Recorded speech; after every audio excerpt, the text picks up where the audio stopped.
And so I'm so grateful that I met Benji through Megumi, and Benji Robinson is a musician amongst other amazing things. He has his own film company and just everybody's so amazing here.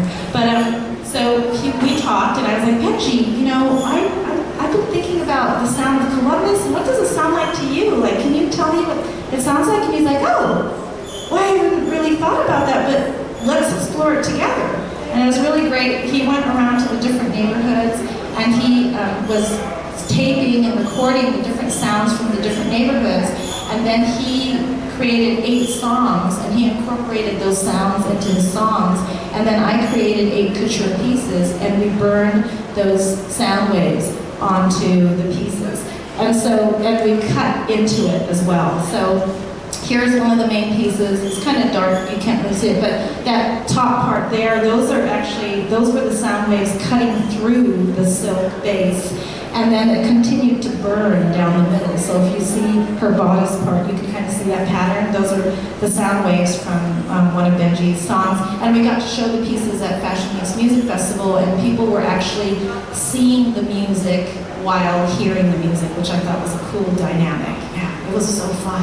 And I also collaborated with another person who had cut maps, Dan Linden, at the time, and he had this big laser cutter. And I will never forget, you know, he wanted to do something more creative, and I was like, hey, we're doing this project with Benji, can you maybe laser burn these pieces? And I remember putting the couture gown on the laser cutter, and I was like, oh my gosh, this is so exciting. I mean, what if it just burns up? I mean, what if it just catches on fire and burns up? And he was like, that's really not fun, Celeste. He's like, no, and he was sweating. And he was like, I wanted to do this for creativity, and I'm so stressed out. And I was like, just relax, I can make another one if it burns up. So this is another piece from that collection, and you can see the sound waves sort of down her front as well, because when they burned this piece, it actually shows like a burn. And this was very interesting to me because I had to develop the wool to accommodate where we were going to cut and burn. So I made a bunch of tests with different wool, so the density had to change depending on how deep we were going to cut or how deeply we wanted to burn it. So I was constantly changing the density, and that was very controlled, even though it was still a little bit random. And that's I also dyed with some of the stuff that I gathered around Columbus. And then this one I included because you could really see the sound waves down the front of her bodice. And that whole bottom was dyed with the black walnuts that I picked from around the corner from my studio. And this piece has been worn, I mean, really literally hundreds of times, and it still pretty much looks like that. So it's got a nice structural stability to it. But now the burning has sort of come away, and it's just left like a shadow, which I think is really beautiful too. So this, and Benji and I keep saying, well, we're gonna go back to this, and we're gonna keep pushing it and let it evolve further and further, because there's something about sound and about fibers and about fashion that I think just, it works, you know, and I think it would be fun to push it even further. So I look forward to it. We'll have coffee. So what's next? That was sort of where I got to with collaborations. Then I felt like, okay, cool. I've collaborated. I've had adventures with across disciplines. I've proven that I can do it, that the fibers can handle it. And so I really, really, really wanted a solo exhibition to push my pieces into an even further realm of art inside of fashion. And I was really blessed to be offered to have a solo exhibition at Ohio Dominican University, which is going to be on September 6th through the 25th, so lots of time to catch it. And 6th is the opening reception. And then the show is called I Am, Exploring Spiritual Connectivity Through Fiber. So this show is so fun for me because it lets me be the hippy-dippy person that I am with the spiritual aspect of it, but it also lets me push the realm of creating pieces that I don't have to worry about being worn or the functionality behind it. The function and the pieces that are going to be in this show is on a spiritual level. So I'm hoping to really find energy in the right fibers and create the right types of pieces where when you look at these pieces, it has a different impact than the wearable pieces would. And it's called I Am because it's taken from the Bible. I wanted something biblical but like not in your face religious. And it comes from when Moses found the burning bush, and he was like, well, who should I tell my people you are? And God says, I am who I am.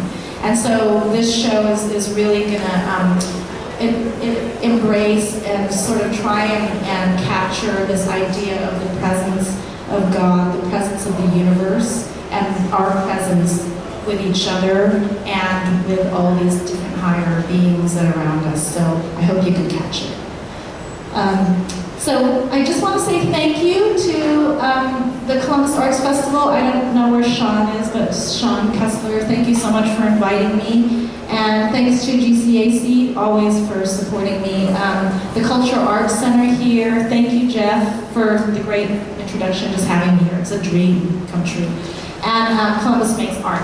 And really, really, really thank each and every one of you for being here, because you're the reason why I do what I do. It's knowing that I can make an impact and knowing that we can connect on more levels than just this. So I'm so grateful to all of you for being here. So I really, really, really appreciate it. Thank you so much. We call Conversations and Coffee. It's a free program we do every Thursday. So if you're ever interested, you can catch that schedule online, or we have schedules of the upcoming artists at our desk. You can see that. But this is sort of a special event we have with the Arts Festival today. We're very pleased to invite artist Celeste Malvar-Stewart today. She is a local fabric artist, and she's one of the Makes Cbus artists, and she's actually one of the Arts Festival jurists today. I'll tell you a little more about her. She is a local independent textile artist and fashion designer who specializes in creating sustainable and ethical pieces. She is most recognized by her ethereal high-end gowns and dresses that she creates by hand-felting wool, alpaca, and mohair fibers from happy animals living on Ohio family farms atop silk fabric, often incorporating natural dyes. She earned her Bachelor of Applied Arts degree in fashion from Regent's University in London and holds a Master of Science in Textiles from Eastern Michigan University. She has been published worldwide, and her work has been included in exhibitions in the US, Europe, and Asia. She showed most recently at the Dispatch Home and Garden Show, where she collaborated with local landscape architect Steve Marovich and won Best of Show. I went back to get my master's degree at Eastern Michigan University, and it was in textiles. And I really started to look at the fibers, and I really started to look at the properties, and I thought, oh, okay, if I don't think like a conventional fashion designer, I think I can create pieces that would be highly sustainable and still really beautiful, which was my goal. And so the way I started to create pieces is I didn't think of them in terms of sketches anymore. They were more organic. So I would think about the fibers and what the fibers wanted to do, and think about what type of design would accommodate those fibers. And so I discovered wool at that time. I just fell in love with it, the properties of wool, and I'll go and talk about that later as I go on to show you a few of my pieces. And so I did that, and I thought, okay, so how do I keep pushing the sustainable aspect, but how do I also keep the artist in me? Here I am, I'm a fashion designer, and in Europe, and especially in England, they keep design very separate from art. I have a Bachelor's of Applied Arts degree because I can't have a Bachelor's of Arts degree. So it's that way of thinking. And I thought, okay, well, I wanted to be an artist to begin with. So how do I push this? And how do I also bring fiber into it where it isn't just material, but the fiber creates part of the entire piece. It isn't just the surface design, but it also gives it the structure and it gives it the personality. And that's when my adventure began. Before I go into taking you on that little journey with me, getting to here, I did want to talk about fiber art in general because of that question of what is fiber art, right? So fiber art is actually, it's one of the oldest forms. of art and textiles and civilization. It dates back to prehistoric times, with anthropologists estimating between 100,000 to 500,000 years ago. So, you know, they were already making textiles that long ago, but they were really, a lot of it was felt, and a lot of it was wool, and a lot of it was accidental, because a lot of nomads would sort of travel throughout, you know, their areas, especially in hot, humid areas, and they would have sheep. They were shepherds, and they would walk and they would cut the pieces of wool from their animals, and they'd stick them in their sandals, and then they would walk for miles and miles, and it would be warm, humid, and the agitation and the moisture would they'd end up pulling this piece of fabric out that we know now as felt. And that was like the earliest one. So at its inception, it really was more focused on function. They didn't really think about the aesthetic value of it. It was just their clothing, you know, arm blankets and housing and all of that, shoes and all of that. And it wasn't until about 36,000 to 50,000 years ago when we started to think about the surface of textiles. We started to bring in patterns, we started to use natural dyes, and even pushing it more towards modern time, we started embellishing it through different techniques, and it just added more to the aesthetics. It took away from purely function, and it made us think differently about textiles and fibers in general. And there are various techniques that we use in fiber arts, and there are a lot of them, but I kind of went over the major ones. The main one is felting, as I said, and felting is this process of taking fiber, and it's usually wool because wool felts very easily, and you take the wool and they have the property of having scales, and we open up the scales and we wet them or agitate them in a way where they actually interlock to one another, and it's a very permanent textile. And I'm sure everybody in the room has actually felted, even accidentally at one point, because if you ever stuck your wool sweater in the washer on accident and in a dryer and you pull it out and it was like this small, you felted. So you agitated, you added moisture, you added heat, and you felted, and it's fun, but usually ruins the sweater. But so there are various techniques. That's the felting, and then there's spinning. And I actually brought a drop spindle, and it's a little bit hokey, but I can't help it. And I wanted to show, and of course I asked for a handheld mic, which doesn't make any sense.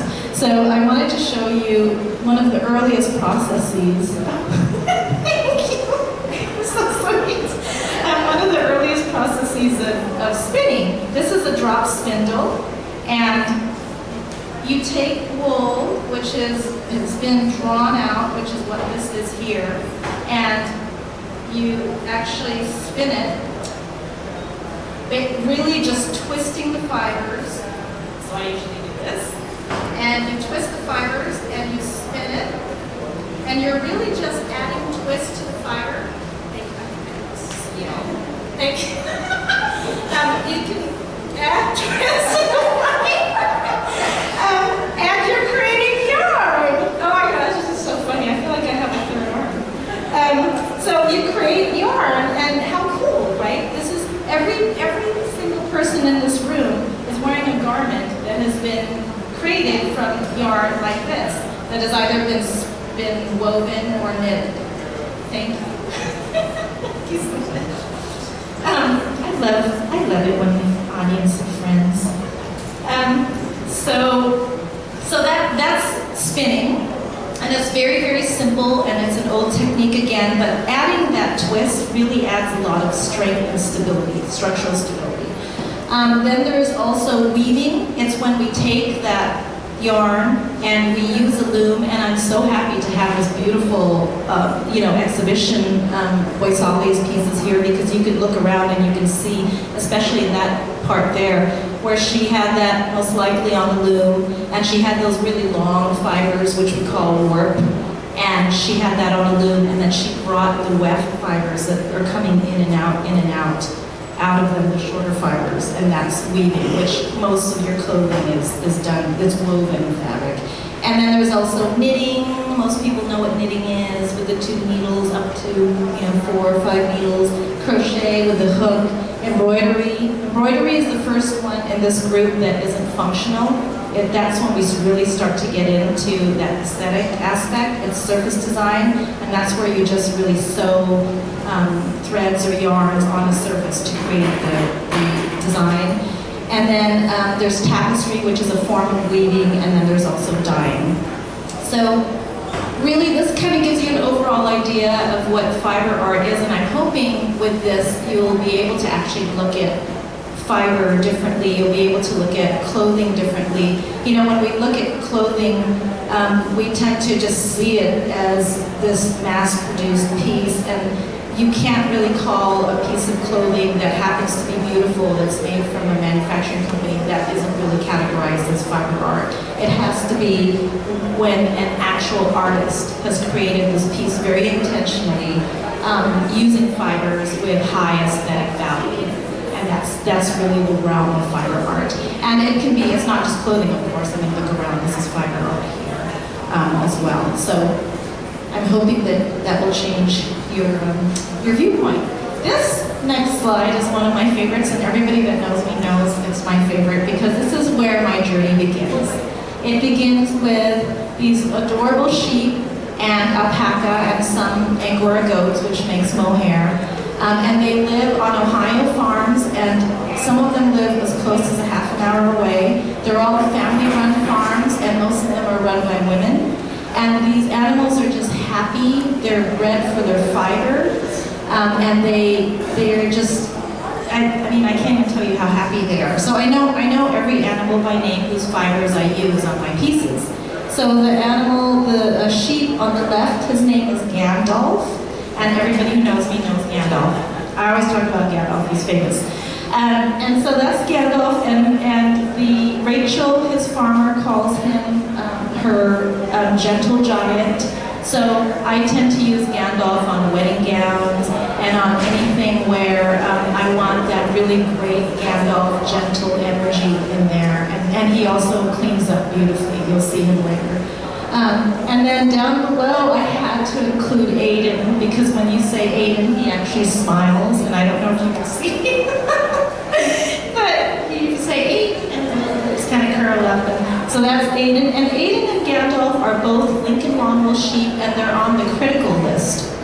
So it's very, very important for me that I use their wool to sustain the breed. And a lot of people will say, well, don't use wool, it's evil, and you know, there are ways to use wool that are very humane, and it's really, really necessary. Black walnuts, and I was playing around with a lot of